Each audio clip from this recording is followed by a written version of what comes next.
आप सब? उम्मीद करती हूँ कि आप सब बिल्कुल ठीक होंगे, बिल्कुल खैरियत से होंगे और बहुत खुश होंगे। और आज मैंने सोचा कि आज मैं थोड़ी सी आपसे अपनी वो रूटीन भी शेयर करती हूँ जिसमें मेरे बच्चे स्कूल जाने वाले होते हैं और मैं उनके लिए ब्रेकफास्ट बना रही होती हूँ। तो बस वही बात है कि हर एक की अपनी अपनी चॉइस है, कोई क्या खाना चाहता है, कोई क्या खाना चाहता है। वैसे भी जो इनकी स्कूल की टाइमिंग्स हैं वो तीनों की डिफरेंट हैं, क्योंकि जो हाई स्कूल है वो थोड़ा सा अर्ली स्टार्ट हो जाते हैं, लेकिन जो प्राइमरी स्कूल है वो 8:45 वो स्टार्ट होते हैं। तो बस बेटी मेरी चली गई है और बड़ा बेटा भी अभी जाने वाला है। और ये छोटे के लिए जो है इसको इसकी फरमाइश पे बस इसको होता है कि या तो ये फ्रेंच टोस्ट सुबह खा के जाता है, या फिर ये एक ब्रोशे रोल से होते हैं, बर्गर की तरह के होते हैं रोल से बने हुए, वो ये खा के जाना चाहता है। और ना ये जैम खाता है और पराठा ही खाता है, लेकिन ओनली ये खाता है सिर्फ वीकेंड पे सॉरी खाता है। वीकडेज़ पे ये पराठा नहीं खाता। इसको मैं कहती हूँ कि आप खा के जाया करो, लेकिन ये नहीं खाता, क्योंकि ये कहता है कि नहीं, मुझसे जल्दी नहीं खाया जाता पराठा, इसलिए मैं वीकेंड पे इंजॉय करना चाहता हूँ पराठा। तो बस अभी मैं इसके लिए बना रही हूँ ये फ्रेंच टोस्ट, और साथ साथ मैं कर रही हूँ इनके ये लंच पैक कर रही हूँ, क्योंकि ये पैक लंच लेके जाते हैं, ये स्कूल से नहीं खाते। बेटी स्कूल से खाती है, ये दोनों घर से लेके जाते हैं। और ये मज़े की आपको बात बताऊं कि ये हम लोग गए थे पाकिस्तान, और ये सऊदी एयरलाइन वालों ने बच्चों को ये कुछ बैग सा दिया था, इसमें कुछ कलरिंग पेंसिल्स वगैरह थी और ये वो, और ये मेरे बेटे ने अभी तक संभाल के रखा हुआ है।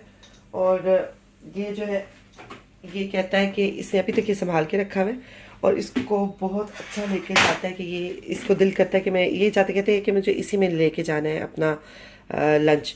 और जब से हम लोग आए हैं ये इसी दो हैं हमारे पास आई थिंक इस तरह के, और इसी में ये अपना लंच बॉक्स डाल के और लेके जाता है। तो बस वो बच्चों की भी मन तक समझ नहीं आती, जिस चीज़ में उनको खुद खुशी मिलती है वो वही करना चाहते हैं। तो वो खुश है तो मैं भी खुश हूँ। आई डोंट माइंड कि वो क्यों लेके जाता है, इसमें मुझे भी अच्छा लगता है। मैं कहती हूँ ठीक है, अगर आपको अच्छा लगता है तो आप ले जाओ। और अभी जो है ये मेरा बन रही है फ्रेंच टोस्ट।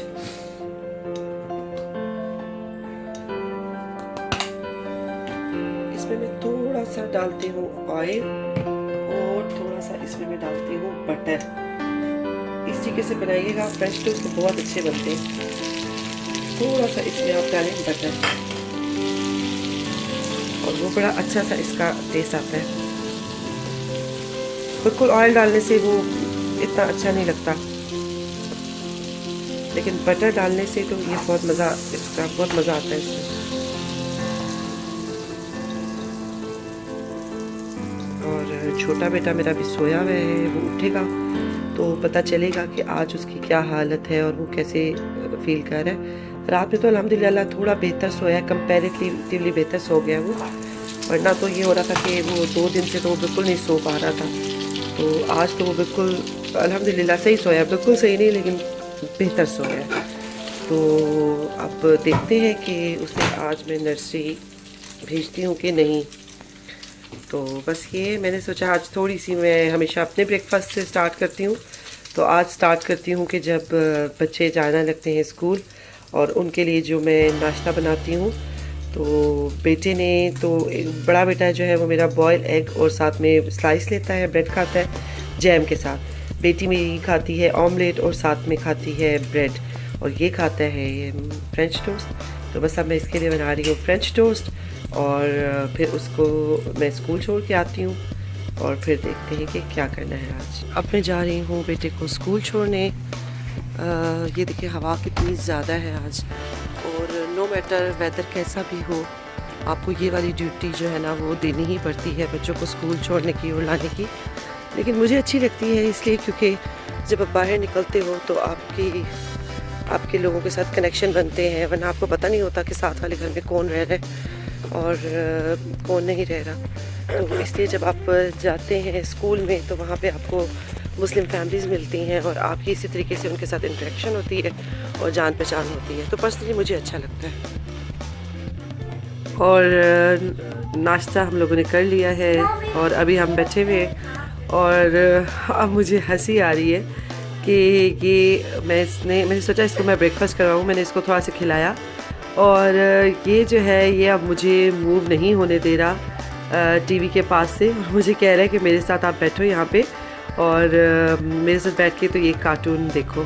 तो कभी आप लोगों के साथ भी ऐसा हुआ हो तो मुझे ज़रूर बताइएगा कि आपके बच्चे ने भी आपको इस तरीके से फ़ोर्स किया। असल में बच्चा जब बीमार होता है तो वो थोड़ा सेंसिटिव भी ज़्यादा हो जाता है। और अभी मैं इसको ये है कि मम्मी मेरे पास बैठी रहें और मुझे जो है वो अपने कामों की फ़िक्र पड़ी हुई है कि अभी मुझे काम करने और लेकिन ये मुझे फ़ोर्स कर रहा है कि नहीं आपने यहाँ से नहीं उठना और मैं बहुत मजबूर हूँ और मैं बैठी हुई हूँ और मैं इसके साथ ये कार्टून देख रही हूँ Ben and Holly little kingdom.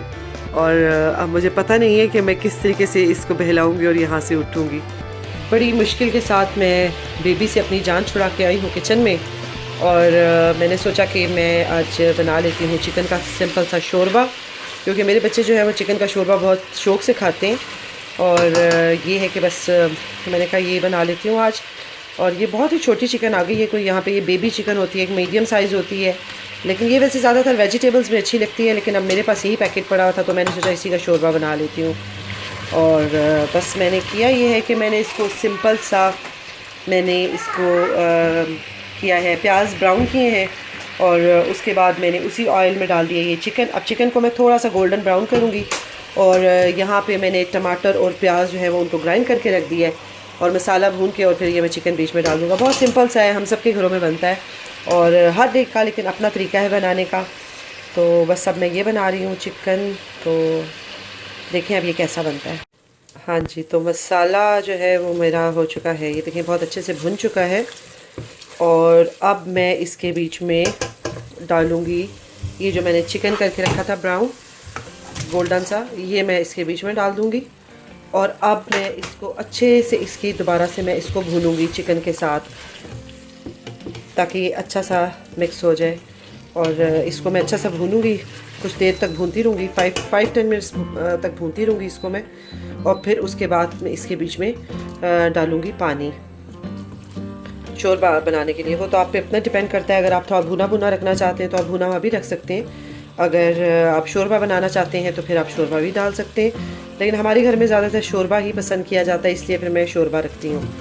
और बाकी ये है कि ये रूटीन जो है, ये मेरे जो व्लॉग्स हैं ये घर से ही शुरू होते हैं। ज़्यादातर आपको देखने को घर के ही व्लॉग्स मिलेंगे जिसमें मेरी डेली रूटीन होगी और मैं क्या बनाती हूँ, किस तरह से बनाती हूँ और क्या क्या मैं करती हूँ। क्योंकि आप देखें कि एक औरत की ज़िंदगी जो है वो उसके घर से शुरू होकर घर पे ही ख़त्म होती है। आप जितना मर्ज़ी कहीं बाहर जॉब पे जाएं, आप बाहर घूमने फिरने के लिए जाएं, आप कुछ भी करें, लेकिन वापस आपको घर पे ही आना होता है और ये सारे काम आपने करने होते हैं। तो आज सुबह मैं एक पढ़ी थी, कहीं पे मैं एक बात पढ़ी थी कि एक बंदा कहता है कि मेरी बीवी काम क्या करती है, तो दूसरा उसको कहता है कि तुम जो है वो एक हर काम के लिए तुम एक मुलाजमा रख लो, बर्तन धोने के लिए, कपड़े धोने के लिए, बच्चों को संभालने के लिए। तुम्हारे पैसे अलग लगेंगे और तुम्हारा काम में भी वो सेटिस्फैक्शन तुम्हें नहीं मिलेगी जो तुम्हें मिलती है अपनी वाइफ के हाथों से। और वही बात है कि जिस तरीके से एक औरत घर को संभालती है, मुलाजमीन तो नहीं संभाल सकते। तो इसीलिए जो है वो मेरी ज़्यादातर जो रूटीन है वो घर से ही शुरू होती है और घर पे ही ख़त्म होती है। बाहर मैं जाती हूँ ऑन एंड ऑफ, लेकिन वही बात है कि ओके वी विल गो। तो मेरी रूटीन जो है वो मैं बाहर भी जाती हूँ, लेकिन अभी एक तो ये छोटा बीमार है, ऊपर से मौसम भी इस चीज़ की इजाज़त नहीं देता कि आप डेली बेसिस पे कहीं बाहर जाएं। तो विंटर तो हमारा ऐसा ही गुजरता है कि हम लोग ज़्यादातर जो है वो टाइम घर पे ही स्पेंड करते हैं। तो मेरी तरह और भी बहुत सी मेरी जो बहनें हैं जो मुझे देख रही हैं, वो भी, उनकी भी रूटीन इसी तरह से होगी, इसी तरह से सिमिलर होगी। क्योंकि मुझे नहीं लगता कि रोज़ कहीं आप शॉपिंग पे जाते हैं या बाहर कहीं आउटिंग पे रोज़ जाते हैं। हम लेडीज़ की जो डेली रूटीन है वो यही होती है। और ये देखें चिकन हो गया है हमारा तैयार, और बस इसमें मैंने मुझे इतना ही शोरबा चाहिए था। और बीच में मैंने डाल दिया है धनिया, थोड़ा सा गरम मसाला, और ये हो गया है रेडी। और अब देखें कि इसके बाद मैं क्या करती हूँ। तो वो किचन की आपको बात सुना रही थी और मुझे हंसी आ रही है कि मेरा बेटा, जो छोटा बेटा है, वो कहता है कि ये दिस इज़ मॉम्स किचन, और अगर कोई और आके खड़ा हो जाता है तो मुझे कहता है कि ये आपके किचन में खड़ा हुआ है। तो वो उसको कहता ही मेरा किचन है। तो वो बात है कि बस उसको लगता है कि इसकी मम्मी जो है वो सारा दिन यहीं पे खड़ी रहती है और यहीं पे काम करती है, तो उसने कहना ये शुरू कर दिया है कि मॉम्स किचन। साथ में मेरा दिल कर रहा था कि मैंने चिकन का जो शोरबा बनाया है आज उसके साथ में बनाऊँ ये रोगनी नान। और इसकी ये डो जो है वो मैंने नीट करके रख दी है, गूंद दी है इसकी मैंने डो। और बहुत मज़े के बनते हैं क्योंकि यहाँ पे हमने बहुत ट्राई किए हैं आगे पीछे, लेकिन हमें वो पाकिस्तान वाले जैसे रोगनी नान होते हैं वैसे नहीं मिले, वो डिफरेंट तरह के मिलते हैं। तो वो हमें था तो मैंने डिफरेंट रेसिपीज़ को ट्राई करके और मैंने 1-2 दफ़ा पहले बनाए तो माशाल्लाह बहुत अच्छे बन गए थे। तो बस अब मैंने ये इसको नीट करके रख दिया है और अब मैं इंतज़ार कर रही हूँ कि ये राइज़ हो और फिर मैं बनाऊंगी और आप लोगों को दिखाऊंगी कि कैसे मैं बनाती हूँ, क्योंकि शोरबे के साथ ये बहुत मज़े के लगते हैं। तो मेरे हस्बैंड को भी बहुत पसंद है, तो इसलिए फिर मैंने सोचा कि आज ये बना लेती हूँ। तो जब बनाऊंगी तो आपको दिखाऊंगी कि मैं कैसे बनाती हूँ। आटा हो गया था, खाना मेरा बन गया है। आटा हो गया था मेरा राइस और जो मैंने रोगनी नान के लिए गूंद के रखा था। और अब देखिए मैं बना रही हूँ रोगनी नान और इसकी मैं आप लोगों को, अगर आप लोग चाहते हैं तो मैं इसकी रेसिपी भी आप लोगों को दूंगी और इसकी फ़ाइनल लुक भी आप लोगों को दिखाती हूँ। थोड़ा ये हो जाए तो फिर मैं आप लोगों को दिखाती हूँ। रोगनी नान जो है वो मेरे बन गए हैं, मैं आप लोगों को दिखाती हूँ। ये देखिए, ये है इनकी फ़ाइनल लुक और ये हो गए हैं बन के तैयार। और एक मैंने छोटू सा भी बनाया है क्योंकि थोड़ा सा बच गया था तो मैंने ये छोटू सा बना लिया। और अब जो है मैं वो मेस जो मैंने डाला है, क्योंकि ज़ाहिर है हम प्रोफेशनल नहीं हैं और हम जब वो कोई चीज़ बनाते हैं तो हमसे काफ़ी ठीक ठाक गंद मचता है, हमसे पड़ता है। तो अब मैं ये सारा समेटूँगी और बस इंतज़ार कर रही हूँ कि सब आएँ और फिर हम लोग खाना खाएँ।